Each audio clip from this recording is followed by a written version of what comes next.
De verdad les digo que ahora estoy, no estaré, pero vendré a vosotros. Y dice la Biblia que los discípulos comenzaron a preguntarse, ¿de qué está hablando? ¿Qué es eso de qué es, estará y ya no estará? Entonces, más adelante, cuando les abrió el entendimiento en la resurrección, los discípulos comenzaron a entender lo que les dijo cuando Jesús estaba vivo, porque el Espíritu Santo ahora los comenzaba a iluminar.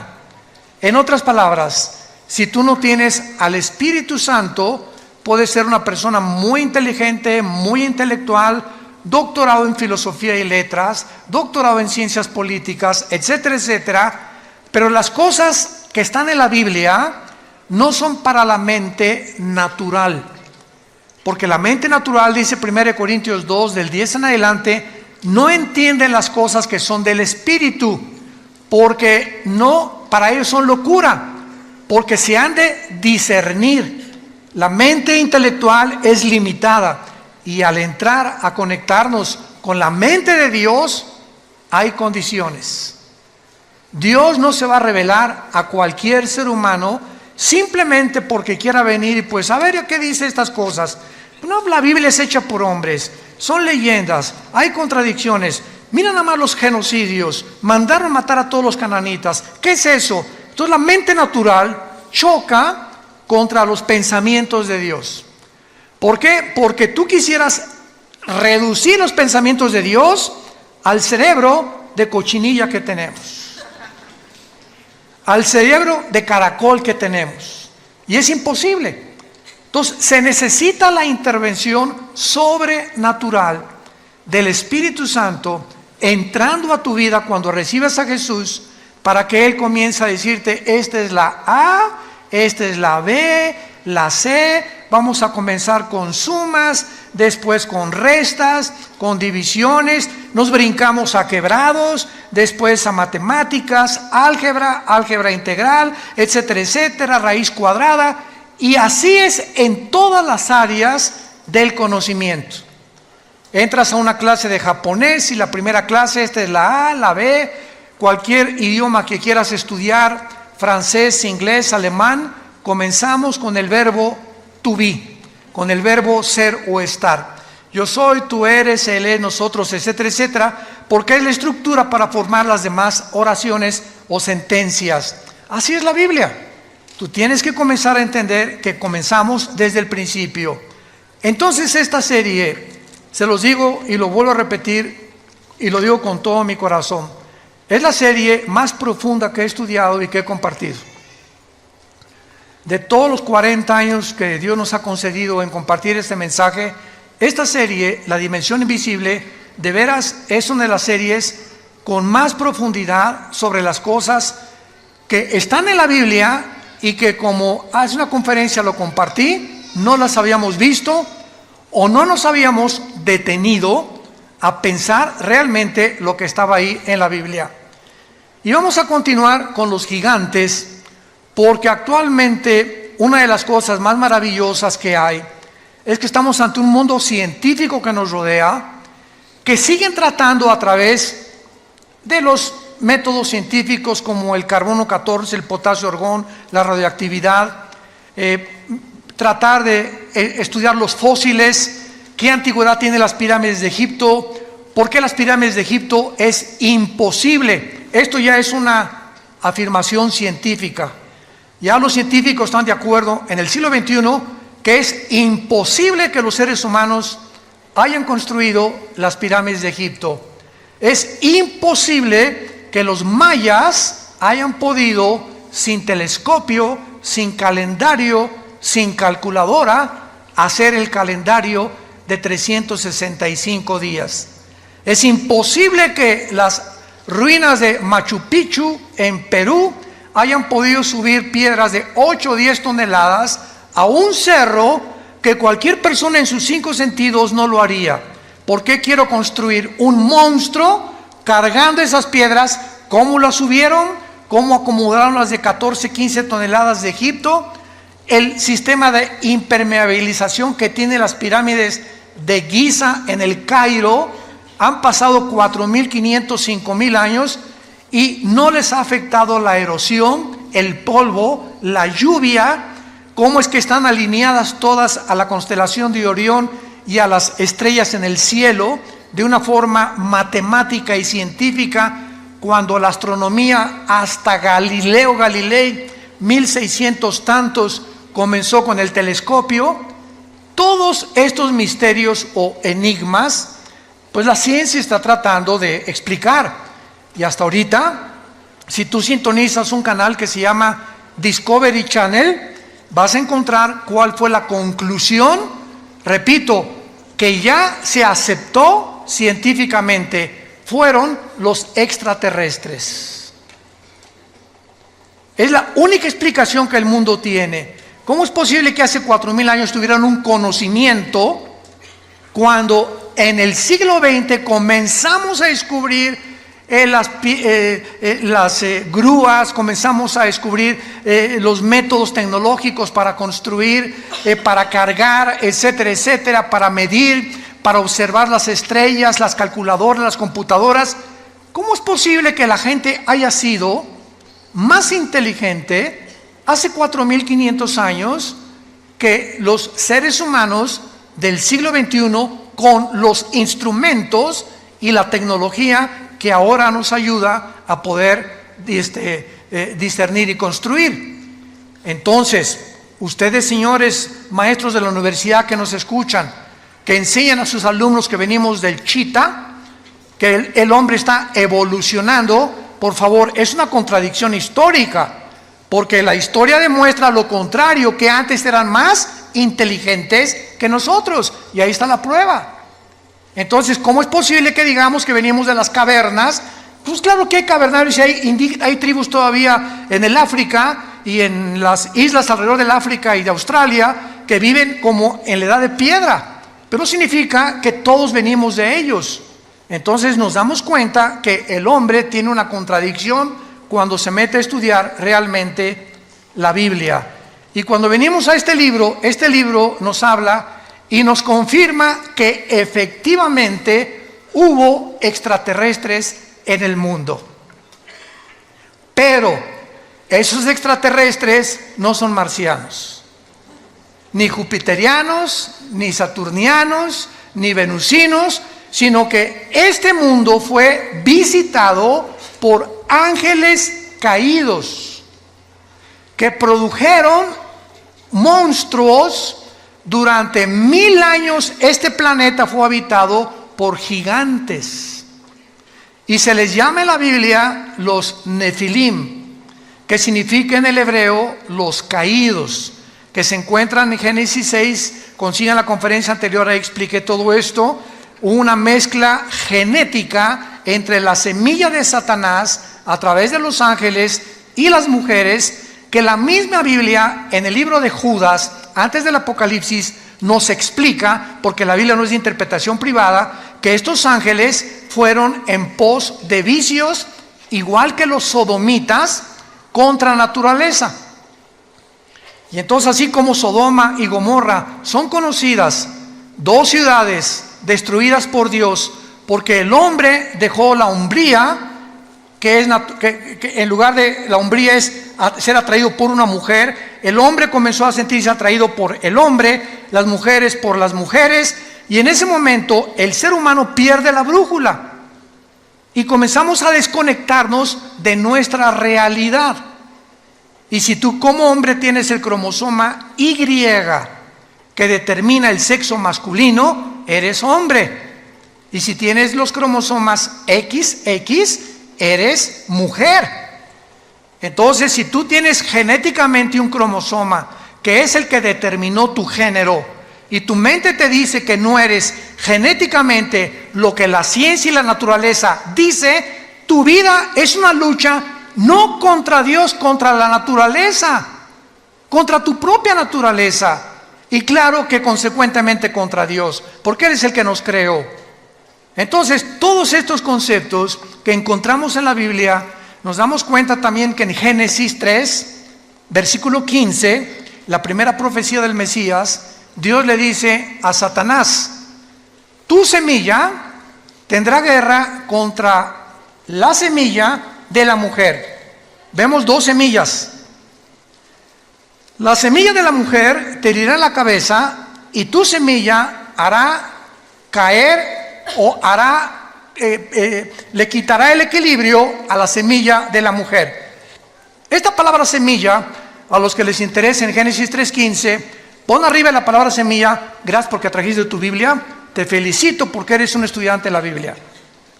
Entonces, si tú trajiste tu Biblia, rápidamente en Génesis 3:15 ponle a la palabra semilla Sera, con Z, que es la palabra hebrea para esperma. Ya comenzamos, ¿verdad? Hoy, pero lo he visto tantas veces, no me he fijado en eso. Les digo que hay tantas cosas en la Biblia, enigmáticas, misteriosas, que hasta que en 1954, por el amor de Dios, hasta el siglo pasado que se descubre el ADN, el código genético que cada célula de nuestro cuerpo contiene, con toda la información de nosotros, comenzamos a entender lo del esperma y lo de la genética, etcétera, etcétera, lo de la herencia. Y la Biblia se adelantó hace 4.500, 5.000 años para decirnos que Satanás tiene esperma.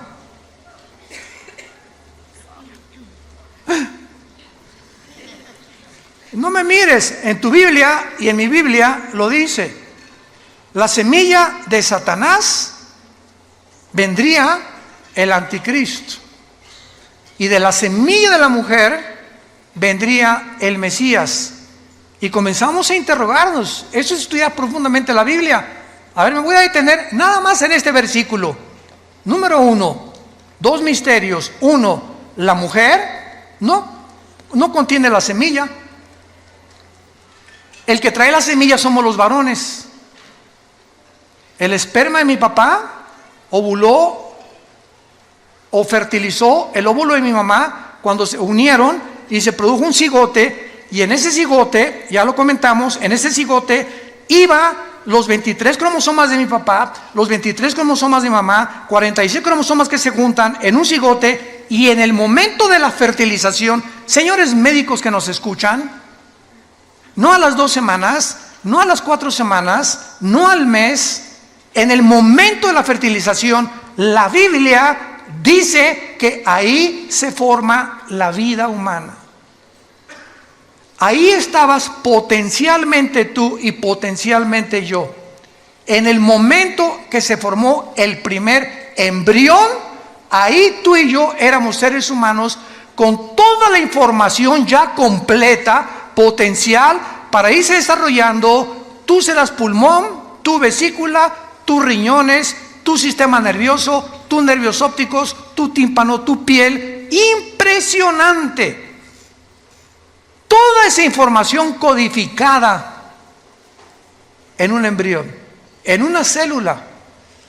Entonces ya en el 54, mayor parte de los ya casi ateos ya no hay, comenzaron a darse cuenta que era imposible la evolución.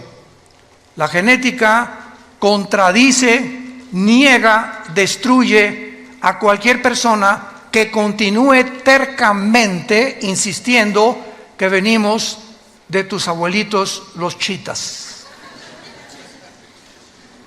o de tu padrino el orangután. Imposible genéticamente. Hasta ahorita no hay un cambio, una mutación de una especie a otra especie, pero se sigue enseñando porque el hombre no es posible que descubra en el universo que le rodea los secretos que le pertenecen a Dios. Nuestra mente es demasiado finita. Y aquellos que han luchado contra Dios como los ateos acaban locos.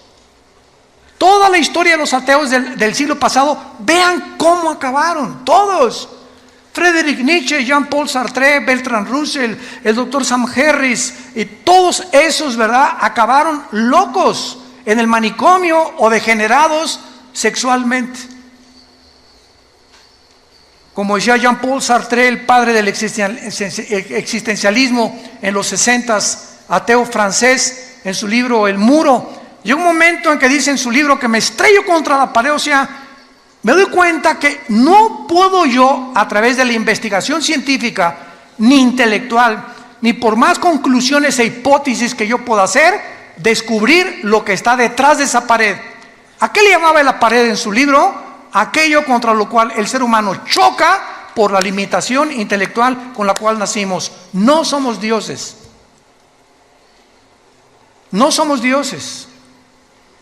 Los problemas que enfrentamos como matrimonio, como padres, como gobernantes, van mucho más allá de nuestra capacidad para resolverlos. Y por eso el padre, no sé qué hacer con mi hijo, no sé cómo tratar a mi esposa, no sé qué hacer con mi esposo. Tiene una personalidad en la mañana, otra en la tarde y en la noche le digo el anticristo.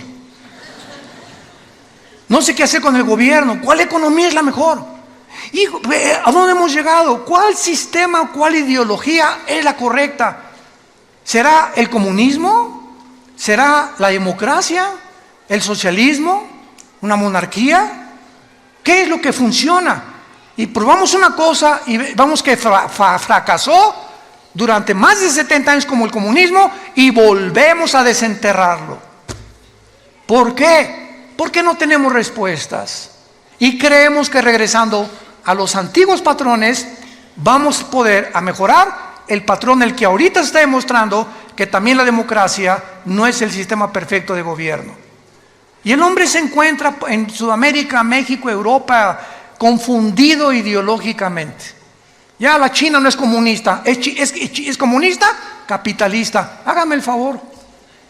Jesús, María y José y el burrito que los acompaña. Y el comunismo no es comunismo, ya es socialismo también, o también el comunismo capitalista también.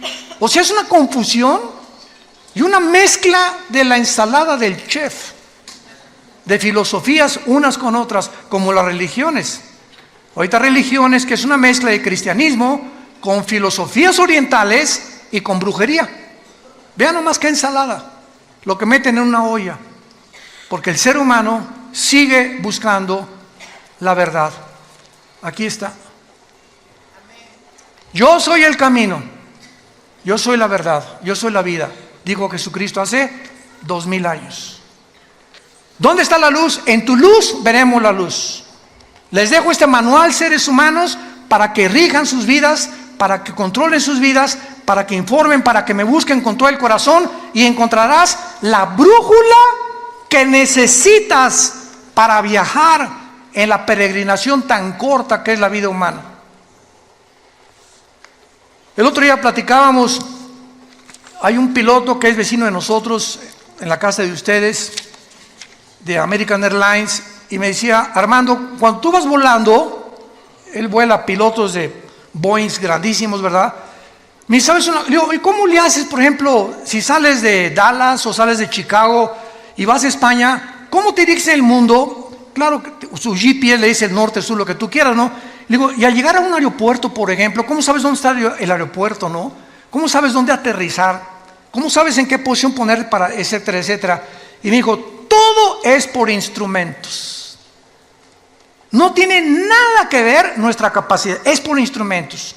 Si tú vas en un barco, un capitán pregúntale, y vas con el timón del barco, ¿cómo sabes en el océano, el sur, el norte, el occidente, el oriente, etcétera, etcétera? Por las cartas de navegación.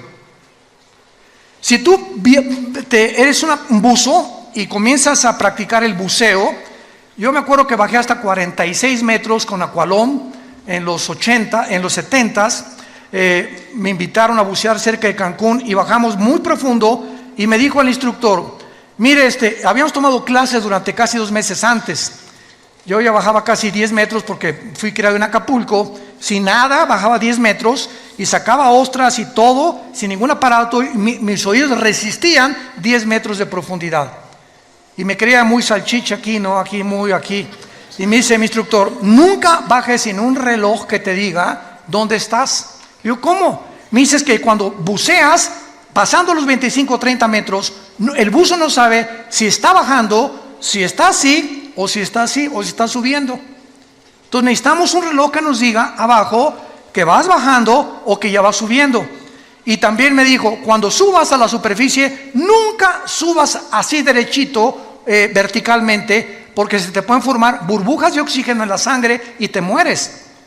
Entonces, ¿cómo se sube? Así, poco a poco para que tu cuerpo se vaya adaptando después de 30, 40, 50 metros o más. Y así, porque esas son las reglas del buceo. Ahora, para vivir, ¿necesitamos una carta de navegación? ¿Necesitamos instrumentos? ¿Saben ustedes que sin esto estás perdido? Y esta es la razón por la cual tu vida está naufragando. Porque estás en un océano, que es la vida, donde a tu familia la estás llevando a los arrecifes tal vez. Vas volando con tu familia en un avión sin saber a dónde vas a llevar a tu familia. Porque según tus suposiciones estás bien, pero no has querido tener la humildad que choca contra tu orgullo de reconocer que necesitas a Dios. Y estás buceando con tu familia y estás hundiendo a tu familia en lugar de estar sacándola a la superficie. ¿Por qué? Porque no tienes cartas ni instrumentos que te digan a dónde dirigirte. Entonces, si Dios existe, es lógico que nos haya dejado un manual, y es la Biblia. El primer libro en haber sido impreso en la imprenta de Gutenberg. El primer libro en haber sido impreso. El libro más vendido y más traducido a más dialectos, y el más vendido de casi después de 1500 años en las librerías. Sigue teniendo el récord de ventas en el mundo. Es el bestseller. Y casi la mayor parte de las personas que la compran la Biblia la tienen en su casa llena de polvo. Ahí la tienen de vez en cuando. No, pues sí, ¿verdad?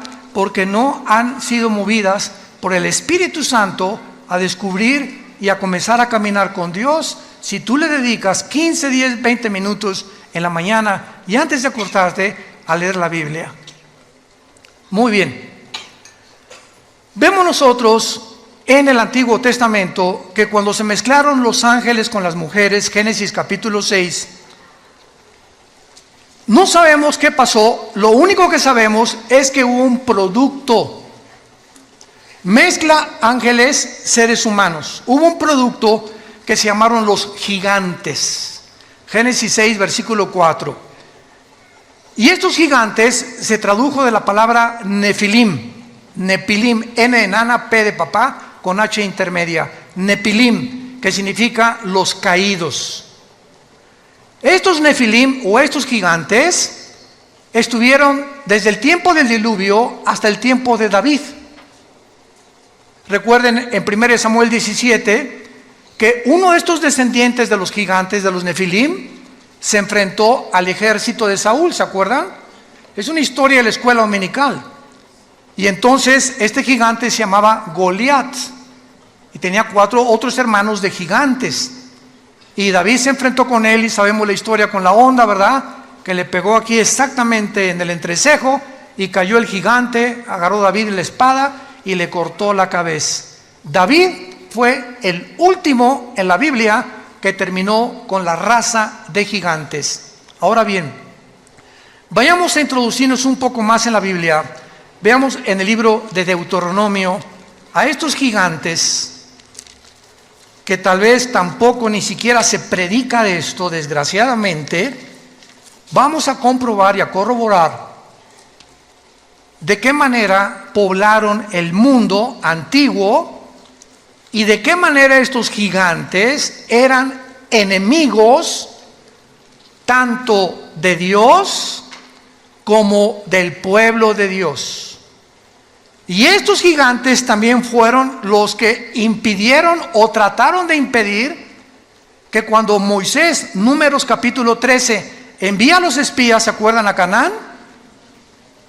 Se encuentran con estos gigantes en Canaán, tenían controlado Canaán, que era la tierra que le correspondía al pueblo de Israel, y regresan con Moisés. Moisés no, Canaán está, unos hombres parecíamos langostas comparados con ellos, y solo Josué y Caleb dijeron, el gigante más grande es Dios, y si Dios es nuestro gigante, es más grande que estos gigantes, y podemos entrar a Canaán, que es la mentalidad que el cristiano tiene que tener. Pero vamos a ver algunos pasajes en la Biblia para que hagamos estos descubrimientos maravillosos. En Deuteronomio capítulo 2, versículo 10 y 11, dice así: los emitas.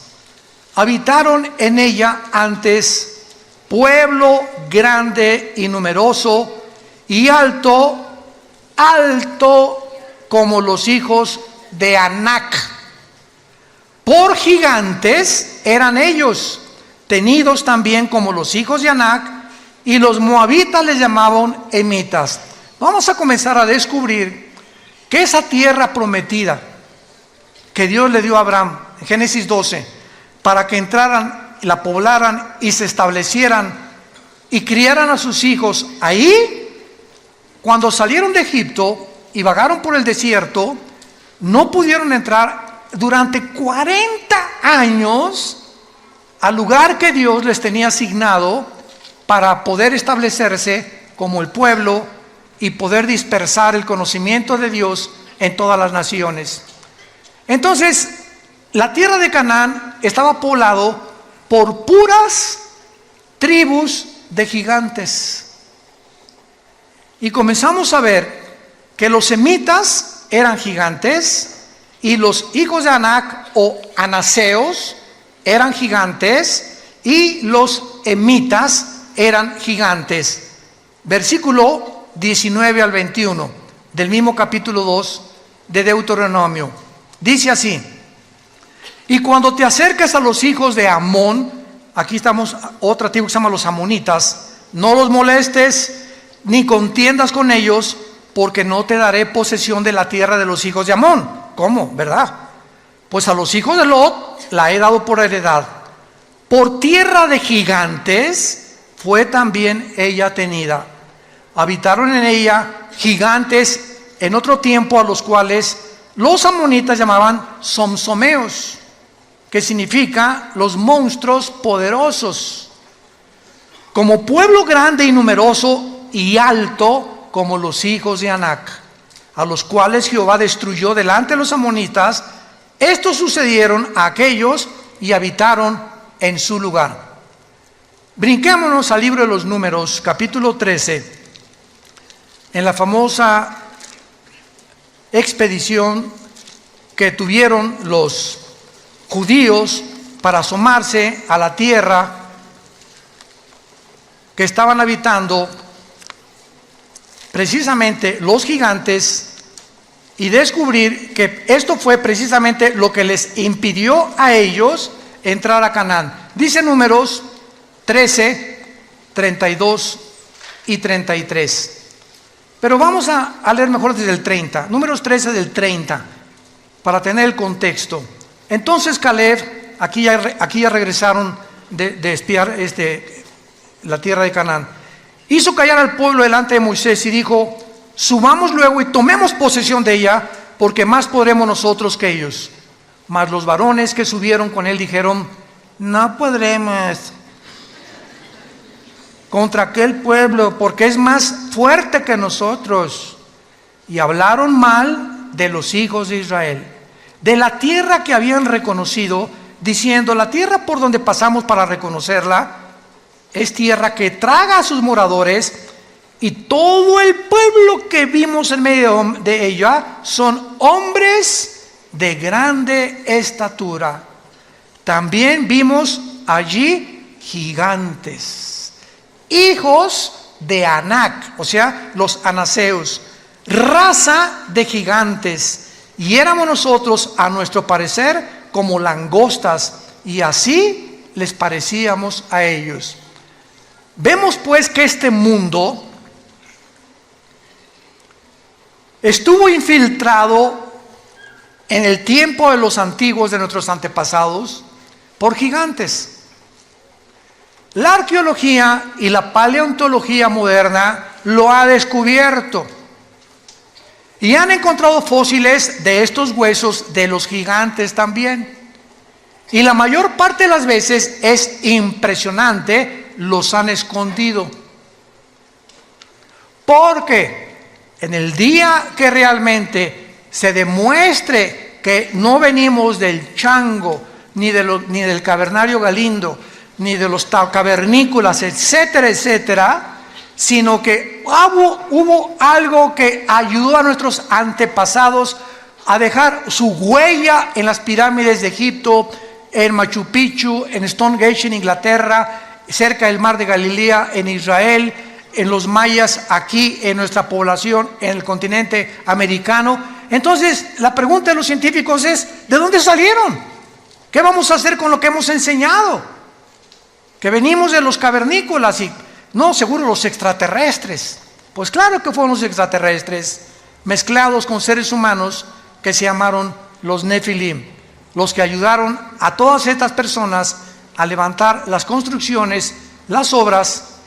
Y esto les quiero anunciar ahora. En 3 semanas volví a reeditar el libro que acabo de escribir, Los Ángeles Caídos. Pero ahora me lo está editando Editorial Berea en Miami y va a salir en 3 semanas con mucha más información, mucha mejor presentación. Ya está en 23 distribuidoras en Estados Unidos. Y en este libro explico todo lo que en esta serie, o en parte de la serie, estoy compartiendo. Acerca de los ovnis, de dónde vinieron los ovnis, quiénes son los ovnis, quiénes tripulan los ovnis, no son marcianos tampoco, lo de la brujería, lo de las piedras angulares, lo de las piedras que no pueden entender quién las cargó, etcétera, etcétera, para que entendamos que en la Biblia se encuentran los secretos de la sabiduría y del conocimiento, que la ciencia nunca podrá con su investigación disque intelectual, entender lo que va más allá de nuestra capacidad para comprender. Veamos ahora algo tremendo en el libro de Isaías capítulo 14. Esto está tremendo. Y aquí se nos revela, Isaías 14, se nos revela ni más ni menos qué va a pasar cuando el anticristo descienda al Sheol.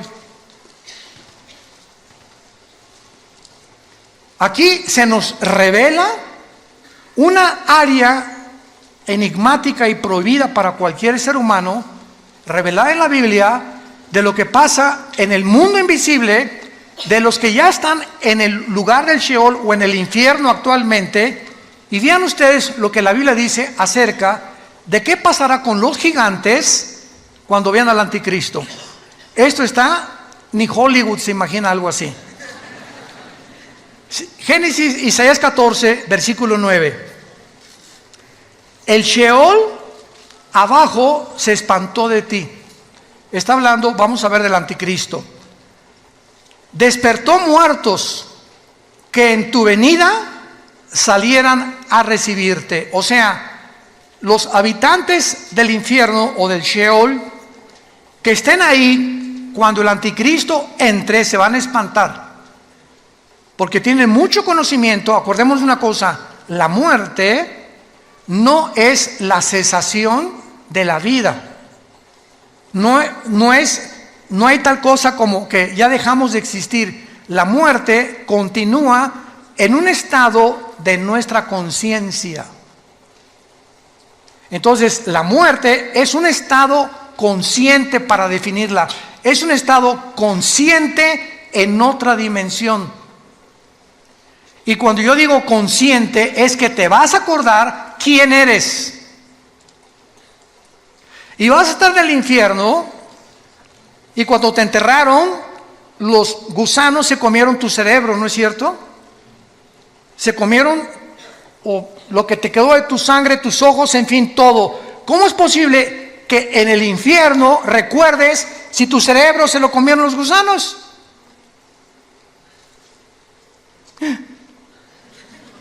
¿A qué concluimos? Que la memoria, los sentimientos y las emociones no están en el cerebro. Continúan estando con nosotros sin el cerebro que teníamos, por lo que pertenecen a la dimensión espiritual. Como los sueños. Los sueños son viajes. No marihuanos, ¿verdad? Desde luego. A menos que, quién sabe que te metes antes de acostarte, ¿verdad? Pero hacemos viajes con lugares, personas.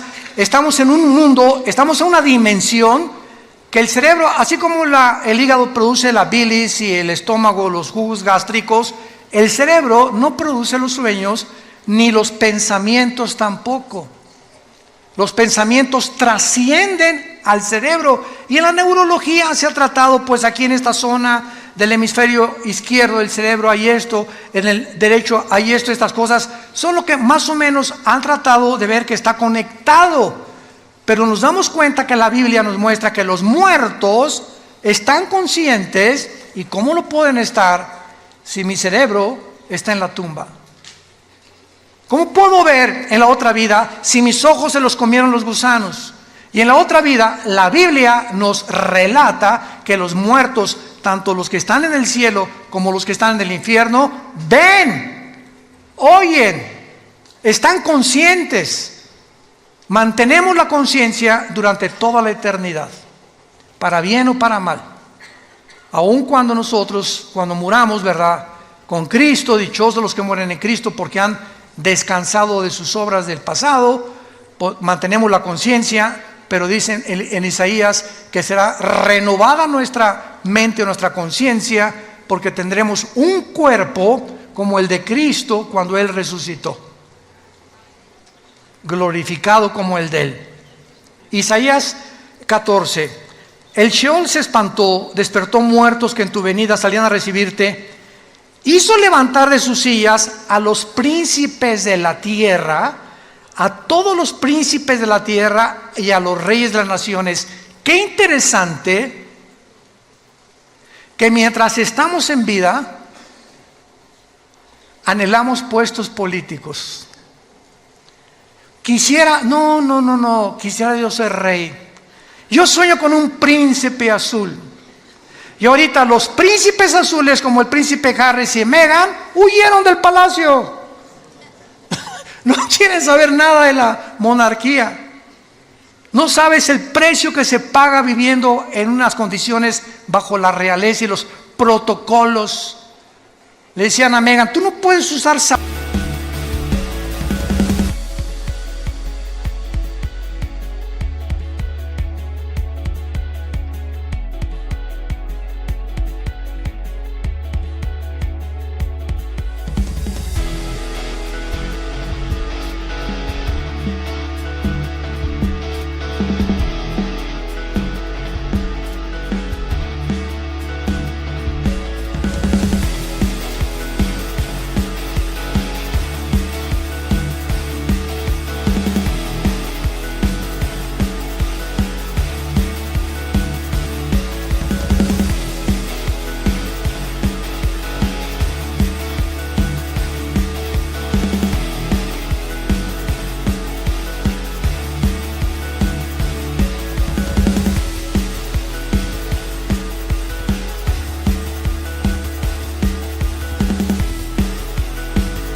abiertos, tienen que ser cerrados, chiquita.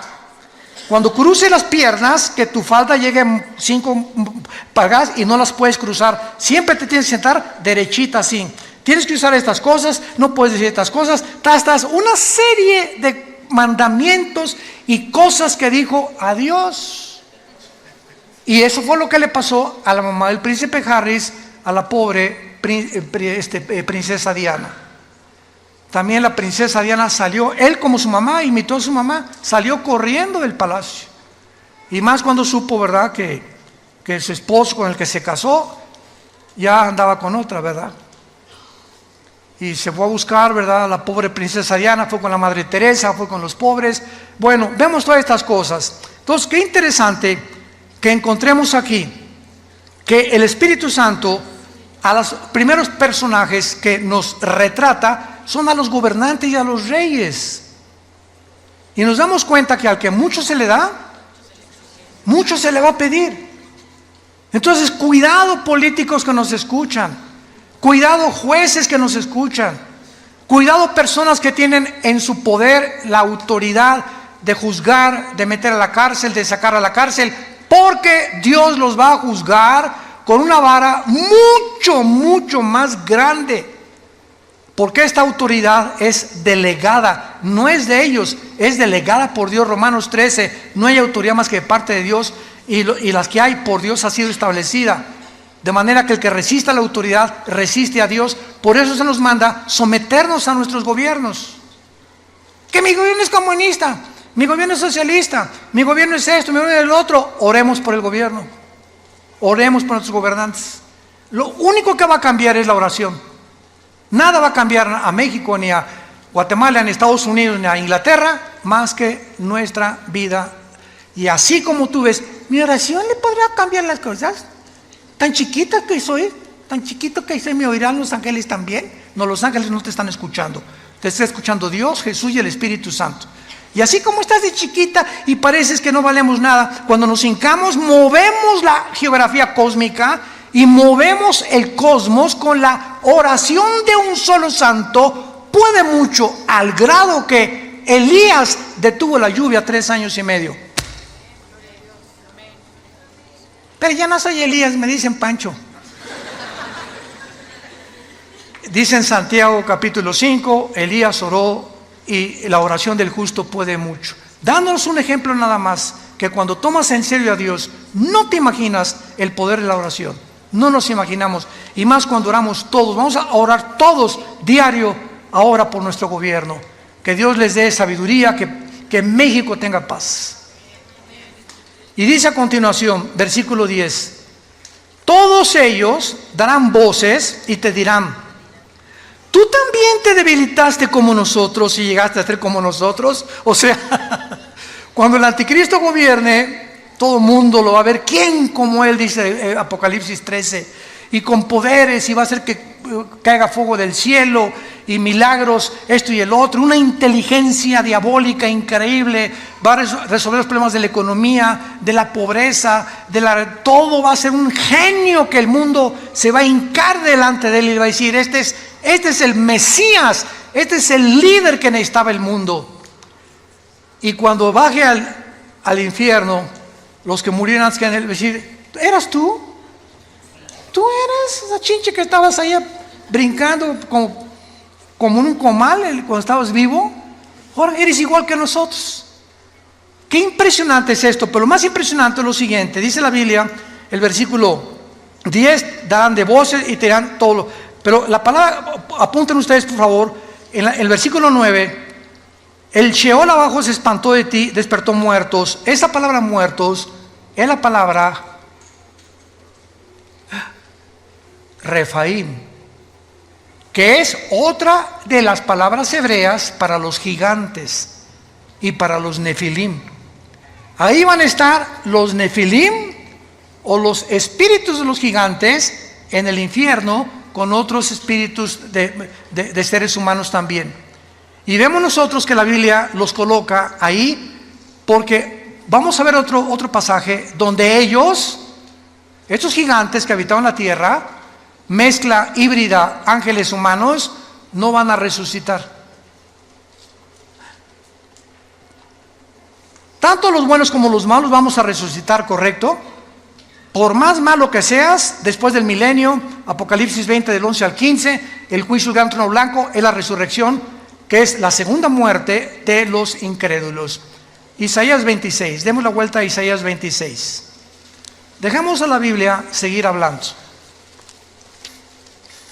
Génesis 26, Isaías 26, versículo 14.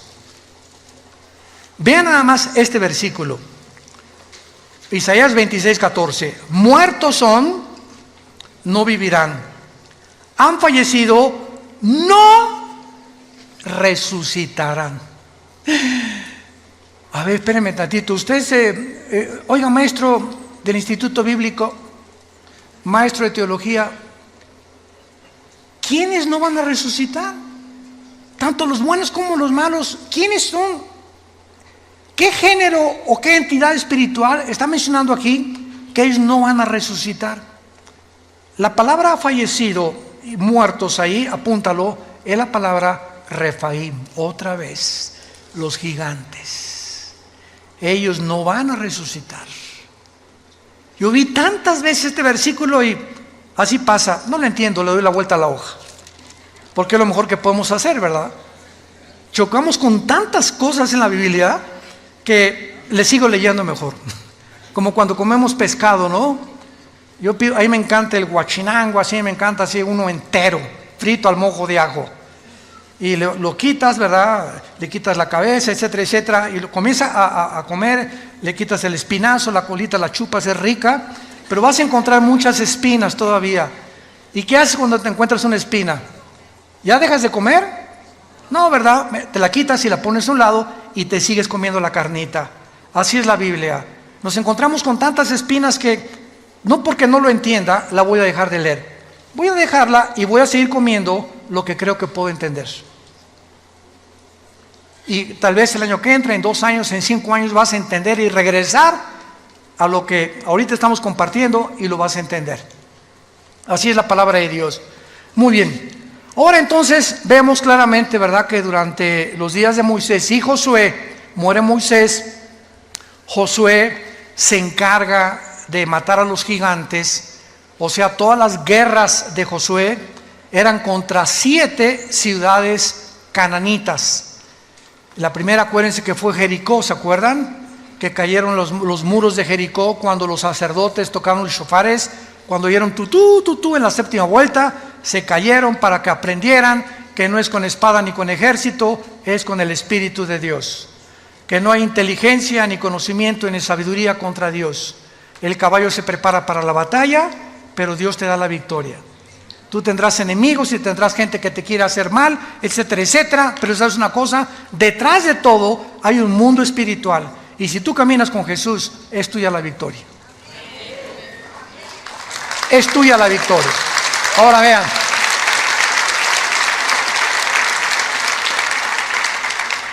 Josué, todo el libro de Josué se trata precisamente de la lucha contra los cananitas. Y termina Josué, ¿verdad? Y no terminó la lucha contra los cananitas, simplemente porque después de Josué vino una época que se llamaron los jueces. Y los jueces, todos fracasaron, entre ellos fue Sansón, Gedeón, que son muy famosos. Israel pecaba contra Dios, Dios los juzgaba y les mandaba un juez. Pecaba contra Dios y les mandaba un juez. El libro de los jueces es el libro más oscuro, donde las tinieblas más grandes cubrieron la tierra de Israel. Y entonces después de los jueces, pues ya vinieron, ¿verdad?, el primer rey que Dios les manda a Saúl, que Dios no quería que Saúl fuera rey tampoco. Vino David, que era el ungido de Dios, y después de David vino Salomón. Y fue hasta el reino de David. Vayamos a 2 de Samuel, capítulo 21, y veamos cómo fue David el que acabó con esta raza de gigantes. Por eso se le llama a David el guerrero más grande de la Biblia, a Salomón el hombre más sabio.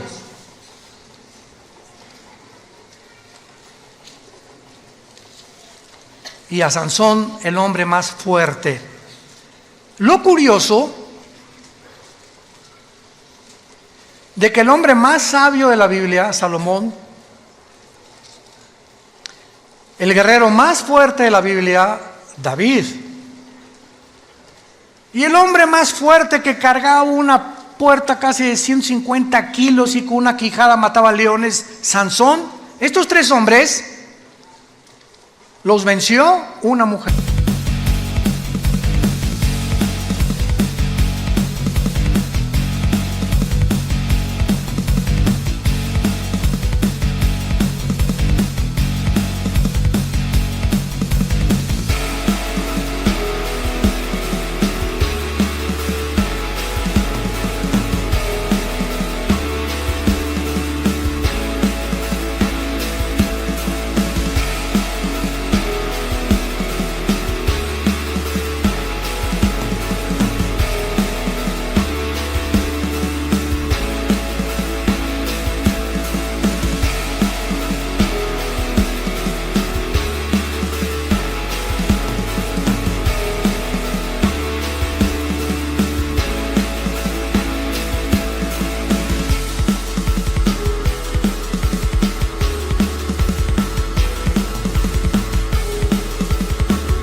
Con razón tanto feminicidio, ¿verdad? Una sola mujer fue la causa y Dios lo deja. Y lo interesante también es que, ¿se acuerdan quién venció a Sansón, verdad? ¿Sabes qué significa Dalila? La que debilita a los hombres. Cuando un hombre casado, porque David tenía esposa y Salomón tenía, pero bastantitas, etcétera, etcétera, cuando comenzamos a poner nuestros ojos y apartarlos de nuestro matrimonio, no nos imaginamos los hombres casados. ¿Para qué es esta argollita? Cuando tu esposa salga de viaje, asegúrate que la lleva. Esta argollita, cuando vas en el avión, cuando vas a una reunión, un restaurante, cualquier mujer que ve en un hombre esta argollita, a la mujer le dice que estás fuera del mercado. Y si una mujer trata de coquetear con un hombre que trae esta argollita, te estás metiendo en los terrenos de Satanás. Coquetear con un hombre casado, no te imaginas, no te la vas a acabar. Y peor el hombre, desde luego, ¿verdad? Pero precisamente esto es la marca que llevamos para de alguna manera estar protegidos, que ya no estamos en el mercado y que el dueño de mi vida, claro que es Dios, pero yo me debo a una sola mujer, ella a mí. Y si nosotros entendamos esto, aunque está fuera del tema, ahorita me está viniendo a la mente, nunca Dios va a bendecir a un hombre así y a otra mujer así. Nunca. La bendición es a los dos. Si tú estás por acá, yo soy muy espiritual, mi esposa es una carnalota, o yo soy muy espiritual y mi esposa, hasta que no arreglen sus problemas y no caminemos los dos juntos, no esperemos ser guiados por el Espíritu Santo, ni que haya bendición sobre tu familia. Te engañas completamente. Los dos tenemos que caminar, y se los digo a mis pastores, porque hay pastores que la obra de Dios y el evangelismo y esto y el otro y la familia pasa a segundo lugar. Cuando la familia pasa a segundo lugar, Dios no bendice a ese pastor, ni a ese misionero, ni a ese hombre, por más que se parezca a San Francisco de Asís. Es al matrimonio a quien Dios bendice. Y si no nos cae el 20 y no entendemos estas verdades espirituales, vamos a fracasar en nuestro caminar con Cristo. Dice 2 Samuel 21, versículo 15, volvieron los filisteos a hacer la guerra a Israel, descendió David y Isbi Benob, uno de los descendientes de los gigantes, estos eran hermanos de Goliat, cuya lanza pesaba 300 cielos de bronce, versículo 17, mas Abisaí, hijo de Sarbia, llegó con su ayuda e hirió al filisteo y lo mató. Versículo 18, otra segunda guerra hubo después en Gob contra los filisteos. Entonces Sibecaí en Jueces capítulo 1 se menciona que pertenecía a la raza de los gigantes también. Mató a Sal, quien era hijo de los descendientes de los gigantes. Y hubo otra guerra en Gob contra los filisteos, y hijo de Laare Orejim de Belén, mató a Goliat Geteo, el asta de cuya lanza era como rodillo de telar. Después hubo otra guerra en Gad, donde había un hombre de gran estatura, el cual tenía 12 dedos en las manos y 12 dedos en los pies, 24 por todos, y era descendientes de los Refaim, o de los Nefilim, o de los gigantes. Este desafió a Israel y lo mató Jonatán, hijo de Simea, hermano de David.